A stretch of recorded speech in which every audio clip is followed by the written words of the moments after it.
स्पेप यानी स्पेक्ट्रोपोलैरिमेट्री of habitable planet earth नाम का इक्विपमेंट भेजा गया है, जो मून के ऑर्बिट में रहकर इसरो के वैज्ञानिकों को हैबिटेबल प्लैनेट्स को ढूंढने में मदद करेगा। तो 14 जुलाई 2023 दोपहर के 2:35 पर LVM-3 रॉकेट ने चंद्रयान 3 के साथ सतीश धवन स्पेस सेंटर से अंतरिक्ष की ओर उड़ान भरी और केवल 16 मिनट्स में 3900 किलोग्राम के चंद्रयान 3 को अर्थ के EPO यानी कि इलिप्टिक पार्किंग ऑर्बिट में छोड़ दिया, जिसके आगे का सफर चंद्रयान 3 खुद पूरा करेगा और लॉन्च के 45 दिन बाद 23 अगस्त 2023 को मून के साउथ पोल पर मैंजीनियस सी एंड सिंप्लिनियस एन क्रेटर के ऑलमोस्ट बीच में लैंड करेगा, जहां इसमें मौजूद रोवर और लैंडर दोनों में इंस्टॉल्ड अलग अलग तरह के साइंटिफिक इंस्ट्रूमेंट्स मून सरफेस पर कई एक्सपेरिमेंट्स परफॉर्म करेंगे। पर क्या आप जानते हैं कि वो एक्सपेरिमेंट क्या होंगे और उनसे हमें चंद्रमा की सरफेस के बारे में आखिर क्या जानने को मिलेगा? और एक सबसे इम्पोर्टेंट क्वेश्चन कि अर्थ से चंद्रमा तक की दूरी को तय करने में चंद्रयान 3 को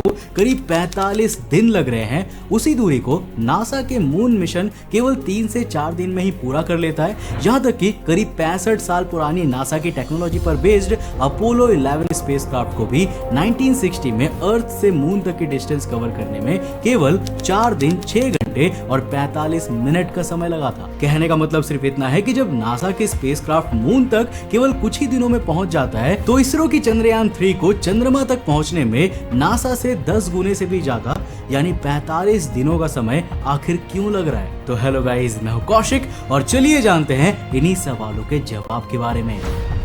तो दोस्तों, चंद्रयान 3 2008 में शुरू किए गए इंडिया के चंद्रयान प्रोग्राम का तीसरा मिशन है, जिसका काम चांद पर एक सेफ लैंडिंग परफॉर्म करना है और उसकी सरफेस पर various experiments including moon soil chemical analysis perform करना है। 14 जुलाई को लॉन्च हुआ चंद्रयान 3 अभी अर्थ के इलिप्टिक पार्किंग ऑर्बिट में है, जहां ये 31 जुलाई तक रहेगा, जिसके बाद ट्रांस लूनार इंजेक्शन टेक्निक के जरिए चंद्रयान 3 1 अगस्त 2023 को मून के इलिप्टिक ऑर्बिट में एंटर करेगा और फिर वहां भी कई दिनों तक उसके ऑर्बिट में घूमने के बाद 17 अगस्त को इससे लैंडर सेपरेट होगा। और अगर सब कुछ ठीक रहा तो चंद्रयान 3 का लैंडर धीरे धीरे मून के पहले से ही तय की गई लैंडिंग साइट की ओर बढ़ेगा, जिसके कोऑर्डिनेट्स 69.367621 साउथ, 32.348126 ईस्ट बताई जा रही है। पर यहाँ पर यह ध्यान रखने वाली बात है कि इस बार इसरो ने चंद्रयान 3 में कई ऐसे ऑटोमेटिक सेंसर्स भी लगाए हैं जो क्रिटिकल सिचुएशंस में लैंडर की सेफ्टी के लिए